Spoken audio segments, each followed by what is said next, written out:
आज की पहली वार्ता में मौन की शक्ति, पावर ऑफ साइलेंस पर हो रही है। हमें ये वार्ता देने के लिए तथा मार्गदर्शन करने के लिए मैं आदरणीय श्री ललित जी गुप्ता सर से निवेदन करता हूं कि वो अपनी वार्ता दे। एक गहरा श्वास भरेंगे और ओम की लंबी ध्वनि करेंगे।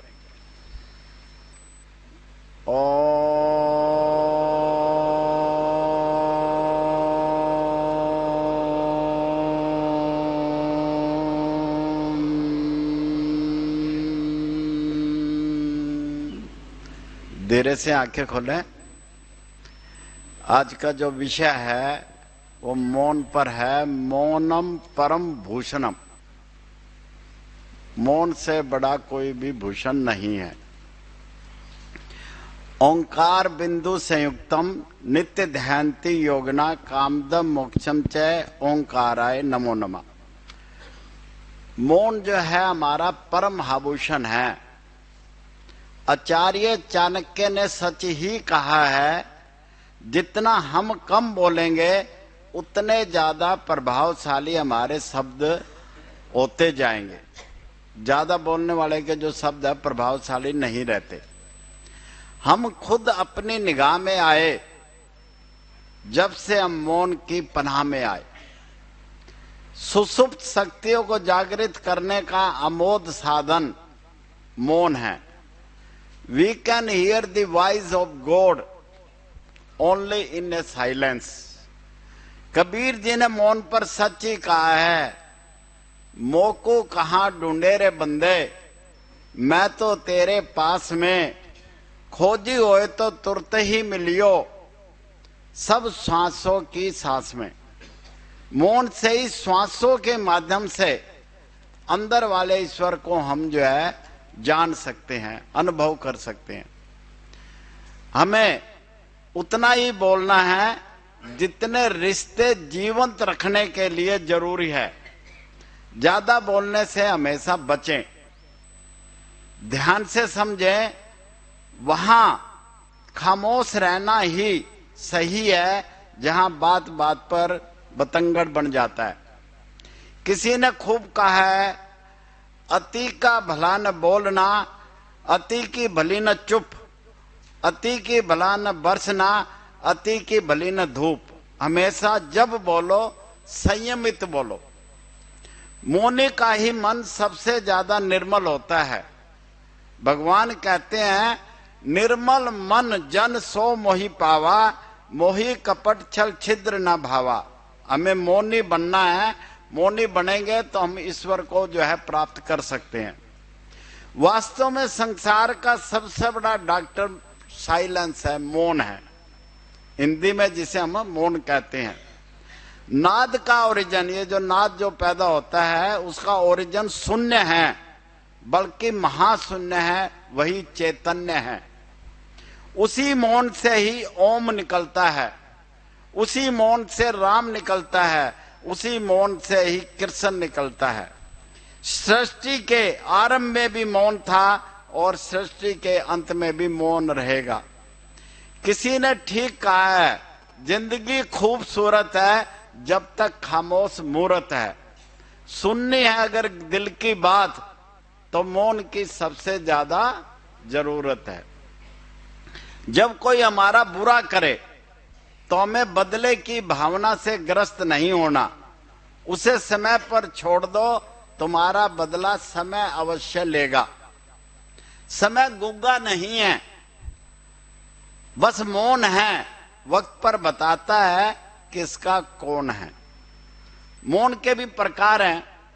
विद्वानों ने मौन को दो प्रकार से विभाजित किया है।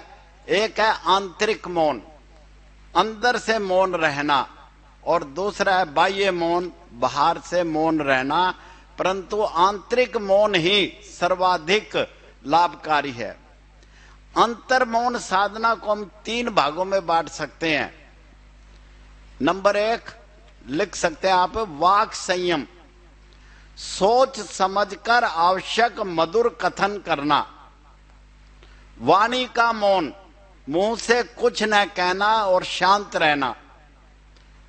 अंतर मौन, अपने मन के विचारों को साक्षी भाव से देखना, विचारों को क्षणिक रोक देना, सुषुम्ना नाड़ी के चलने पर इसका अभ्यास बड़ा ही फलदायक रहता है। वास्तव में अंतर्मौन का अभ्यास तीसरा नेत्र खोलने में सहायक है। योगी अरविंद कहते हैं कि आध्यात्मिक जीवन में सबसे बड़ी बाधा वाचालता है। मौन की अवस्था में ही हम आत्मा की वाणी को सुन सकते हैं। वाणी से आत्मा को नहीं जाना जा सकता, क्योंकि मौन ही आत्मा की भाषा है। मौन से ही आत्मा से हम मिल सकते हैं। महात्मा गांधी जी ने मौन के बारे में कहा है, मौन सर्वोत्तम भाषण है। अगर बोलना ही है तो कम से कम बोलो, दो के बदले सिर्फ एक शब्द से काम चलाओ। भगवान ने हमें एक मुंह और दो कान दिए हैं। इसका क्या मतलब है? एक मुंह दिया और दो कान दिए। उन्होंने रेशियो दिया है, बोलना एक है और सुनना डबल है। और हमारी स्थिति क्या है? बोलते 4 गुना और सुनते है ही नहीं। एक महान दार्शनिक हुए हैं, उन्होंने कहा झूठे आरोप, अगर आप पे कोई झूठे आरोप लगा दे तो उसका सर्वोत्तम उत्तर मौन है। बस चुप ही हो जाओ, लगाने दो, सच्चाई तो सामने आ ही जाती है ना। अगर आज का उद्विग्न प्राणी मौन का महत्व समझ ले तो दुनिया का आधा दुख जो है खत्म हो जाएगा। यह प्रकृति का नियम है कि बोलना ज्यादा तो आयु होगी कम। मौन से मन और बुद्धि की एकाग्रता बहुत बढ़ जाती है, स्वस्थ और दीर्घायु होते हैं। मौन का तात्पर्य कदापि ये नहीं है कि जहां बोलने की आवश्यकता है वहां भी चुप रहें, परंतु यह भी वास्तविकता है मौन में शब्दों की अपेक्षा अधिक वाक शक्ति है। एक अंग्रेज दार्शनिक हुए जोस बिलिंग, उन्होंने कहा silence is one of the hardest argument to refute. हम अपना आत्मचिंतन मौन में ही कर सकते हैं। मौन से ही हम अधिक गहरे संकल्प ले सकते हैं।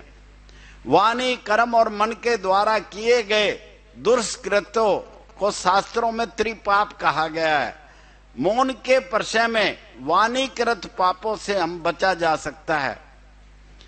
विपत्ति में मनुष्य का सच्चा साथी मौन है। जब भी कभी समस्या आ जाए और आ जाए, विपत्ति आ जाए, तो वहां पर मौन रहकर हमें उस समय को निकाल लेंगे तो वो अच्छे ढंग से निकल जाएगा। जो अनेक कठिनाइयों से उसे बचा सकता है।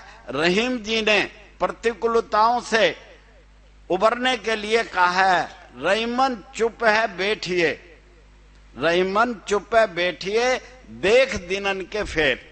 वो दिन भी जो है हमारे बदल जाएंगे।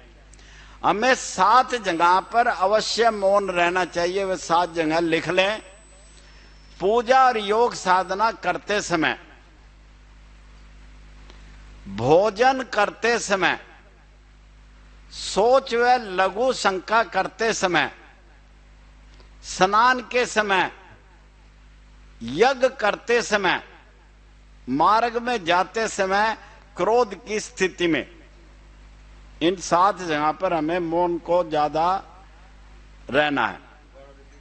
हाँ जी, पूजा और योग साधना करते समय, भोजन करते समय, सोच व लघु संख्या करते समय, स्नान के समय, सुन ले मैं बोल रहा हूं, आप बोल ले नहीं, यज्ञ करते समय, मार्ग में जाते समय और क्रोध की स्थिति में। मौन का अर्थ है बाहर और अंदर से शांत होना। मौन का श्री गणेश वाणी के संयम से होता है। मौन तो अनंत की भाषा है, जो व्यक्ति की आत्मा को सर्वोत्तम अभिव्यक्ति होती है।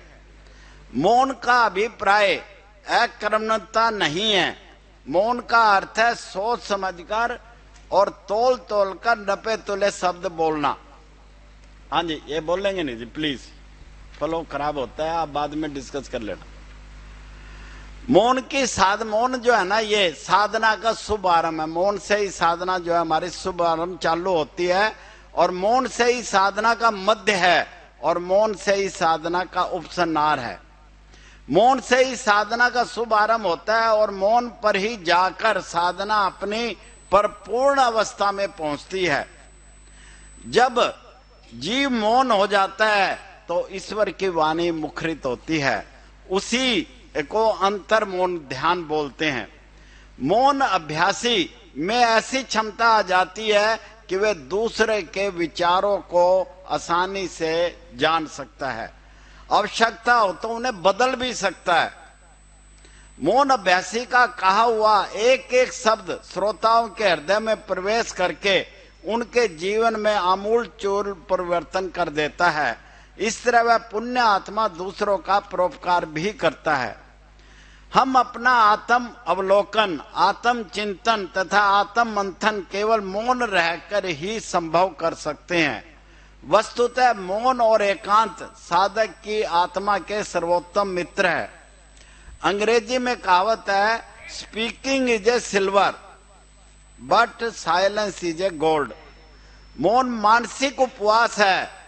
भगवान महावीर, महात्मा बुद्ध, महर्षि रमन, चाणक्य, गांधी जी मौन के उपासक थे तथा जीवन में महानता के शिखर पर पहुंचे। संसार में जितने भी तत्व ज्ञानी हुए हैं सभी मौन के उपासक रहे हैं। महात्मा बुद्ध के अनुसार 10 ऐसी स्थितियां हैं जहां मौन रहना आवश्यक है। वो 10 स्थितियां भी लिख लें आप। जब कोई तुम्हारी आलोचना करे, जब तुम्हारी कोई क्रिटिसिज्म करे तो उस समय मौन रहना ही अच्छा रहता है। जब कोई तुमसे बहस करे, ये महात्मा बुद्ध ने बताए हैं। जब कोई गुस्से में हो, जब तुम बहुत ज्यादा दुखी हो, हाँ कोई बात नहीं, मैं दोबारा बोल देता हूं, दोबारा लिख लें। जब कोई तुम्हारी आलोचना करे, जब कोई तुमसे बहस करे, जब कोई गुस्से में हो, जब तुम बहुत ज्यादा दुखी हो, जब तुम्हें कोई उकसाए, जब तुम्हारी सलाह की जरूरत ना हो, बिना मांगे किसी को सलाह जो है नहीं देनी चाहिए, और ज्ञानी को तो कभी भी नहीं। जब तुम्हें अपने ज्ञान का अहंकार हो जाए, जब कोई सत्य सुनने को तैयार नहीं हो, जब हालत तुम्हारे बस में ना हो, जब तुम्हारा दिल कृतज्ञता से, ग्रेटिट्यूड से भर जाए, उस समय मौन ही तुम्हारी आत्मा का संगीत बन जाता है। अमर्शन कहते हैं, आओ हम मौन रहें ताकि फरिश्तों की कानाफूसियां सुन सके। कोई बात नहीं, ये जो है ना और भी आएगी, सुन जाएगी आप, जो है ना इतनी। गांधी जी मौन के जादू से खासे प्रभावित थे। सोमवार को उनके आश्रम में मौनवार के नाम से जाना जाता था। उस दिन सारे आश्रमवासी मौन रहते थे। गांधी जी के लिए मौन एक प्रार्थना थी। मौन उन तक आध्यात्मिक सुख लेकर आता था। चिंतक बैंकन ने मौन को इसे व्यवस्था के बीच निद्रा माना है, जो ज्ञान में कई स्फूर्ति पैदा करता है। मौन का मतलब है अर्ध चेतन, हमारा जो सब कॉन्शियस माइंड है उसका भी शांत हो जाना। जब भयवश वाणी पर संयम किया जाता है तो उसे विवस्था कहते हैं। वही अभ्यास युक्त मौन उसकी साधना हो जाती है। मौन तो प्रकृति का शाश्वत नियम है। चांद सूरज बिना बोले चलते हैं, तारे मौन और शांत रहकर टिमटिमाते हैं, धरती चुप्पी साधकर घूमती रहती है, बीज शांत पड़े रहकर पोषण प्राप्त करते हुए अंकुरित होते हैं, फल मूक रहकर ही अपने मनोहर रंगों से खुशबू के द्वारा आह्लादित करते हैं। इसलिए प्रकृति से मौन रहना सीखना चाहिए। मौन को अपनाने से जीवन आनंदित बनता है। मौन अभ्यासी को ये शब्द बड़े असरदार होते हैं, खाली नहीं होते। जैसे बारूद की भरी हुई गोली अपने लक्ष्य का भेदन करती ही है, लेकिन छर्रा आवाज तो करता है परंतु कोई लक्ष्य भेदन नहीं करता। मौन न तो अंग्रेजी होती है, न हिंदी, न उर्दू, बल्कि ये तो हृदय की भाषा है। हृदय प्रेम और आत्मा का निवास स्थान है, इसलिए मौन प्रेम और आत्मा की भाषा है। यह प्रकृति और परमात्मा की वाणी है। मौन यानी मन का विसर्जन, अर्थात मन ही नहीं रहा, मन मिट गया, मन शून्यवत हो गया, वही सच्चा मौन है। मौन वास्तव में आत्मा का संगीत है। मौन के स्वर्णिम वाक्य कुछ इस प्रकार हैं, जितना मौन चिल्लाता है उतना कौन चिल्लाता है। जिंदगी खूबसूरत है जब तक एक खामोश मूरत है, सुननी हो अगर दिल की बात तो मौन की सबसे ज्यादा जरूरत है। भक्त भगवान से कहता है, तू मौन रहकर भी सब कुछ कह जाते हो और मैं बोलकर भी कुछ नहीं कह पाता। आदमी चुप रहता है, अगर सीख जाए तो अधिकांश कैद खत्म हो जाए। महान लोग प्राय चुप रहते हैं, बुद्धिमान बोलते हैं और मूर्ख बहस करते हैं। अप्रिय शब्द बोलने से मौन रहना ही अच्छा है। कभी कभी मौन रह जाना सबसे कटु आलोचना है। मूर्ख की बात का उत्तर जो है वो मौन है। झूठे आरोपों का सर्वोत्तम उत्तर मौन है। जब आरोप गलत है तो सफाई देने की जरूरत क्या है। जिसने मौन को साध लिया उसने धैर्य को पा लिया। शक्ति संचय की कला सिखाता है मौन। महात्मा बुद्ध आत्म साक्षात्कार होने के बाद बोले नहीं, मौन में चले गए। कम बोलना अधिक सुनना हमें प्रतिभाशाली बनाता है। सृष्टि चुपचाप रहकर काम करती है, जब बोलती है तो क्या कर देती है, तबाही कर देती है। मौन को हम 3 हिस्सों में बांट सकते हैं। नंबर 1, सात्विक मौन। जो मौन प्रभु मिलन के लिए रखा जाए तथा संसार के भले में हो, उसे सात्विक मौन कहते हैं।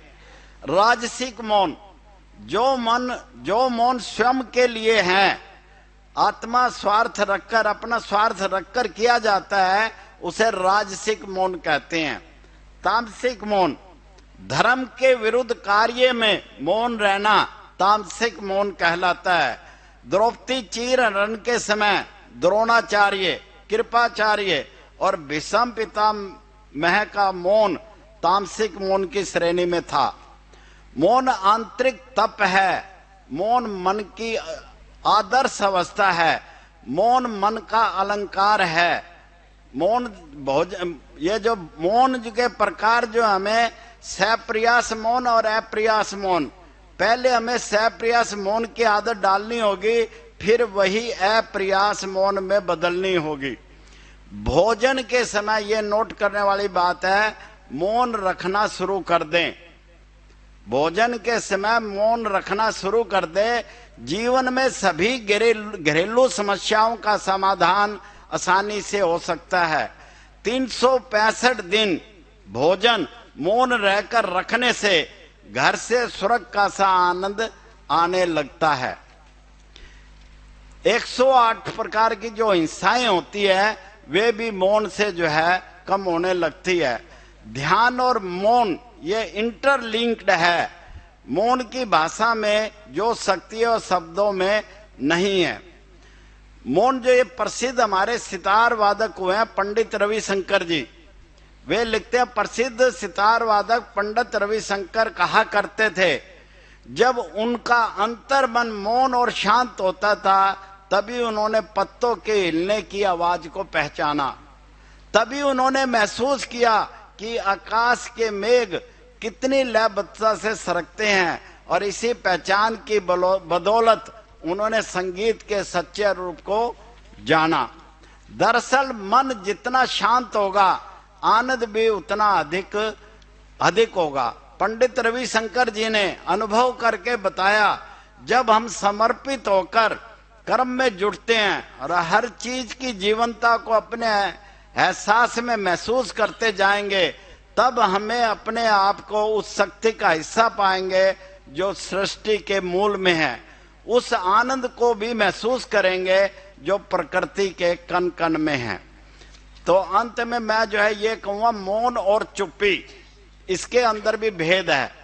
मुंह से शब्द नहीं निकालना चुप्पी है, और जब सोच समझकर बोलते हैं तो वह मौन है। अध्यात्म जगत में आगे बढ़ने के लिए मौन के अभ्यास के बिना संभव नहीं है।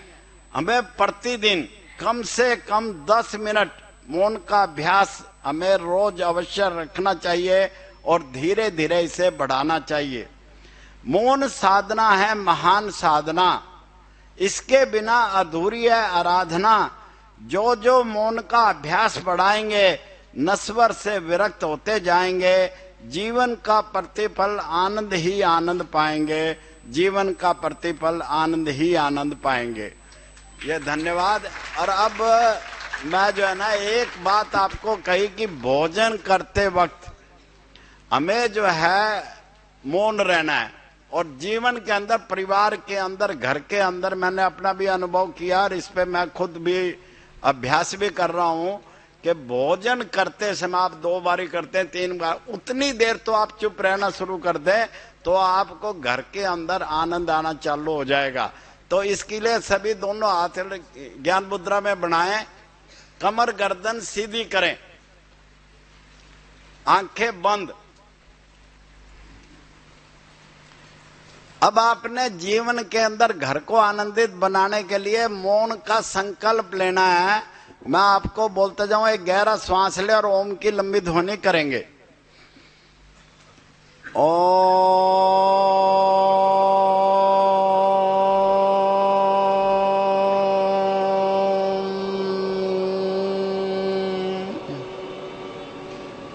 मैं ये जो बोलूंगा आपने मन ही मन अपने अंदर दोहराना है कि मैं संकल्प लेता हूं कि मैं, मन ही मन दोहराना, बोलना नहीं है, सुनते जाना और अपना संकल्प को दोहराते जाएं। मैं संकल्प लेता हूं या लेती हूं कि मैं यहां से 3 दिन का शिविर पूरा करके कम से कम 1 महीने के लिए भोजन करते वक्त मैं मौन रहूंगा। अपने जीवन को आनंदित बनाने के लिए, अपने परिवार के अंदर स्वर्ग सा आनंद महसूस करने के लिए इस संकल्प को दोहराएं। एक गहरा श्वास भरें और ओम की लंबी ध्वनि करेंगे। ओम।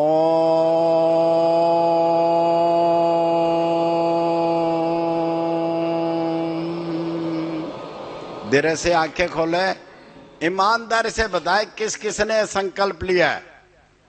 पूरा हाथ उठाएंगे जी। जीवन का आनंद आ जाएगा आपने अगर ये भोजन के समय में 1 महीने आपने ये आदत डाल ली तो जीवन में आपको ये आनंद आने लगेगा। बहुत बहुत धन्यवाद।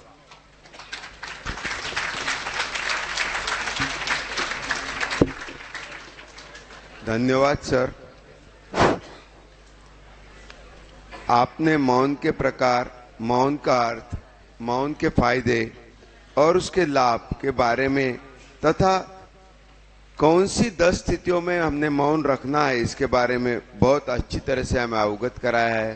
धन्यवाद सर।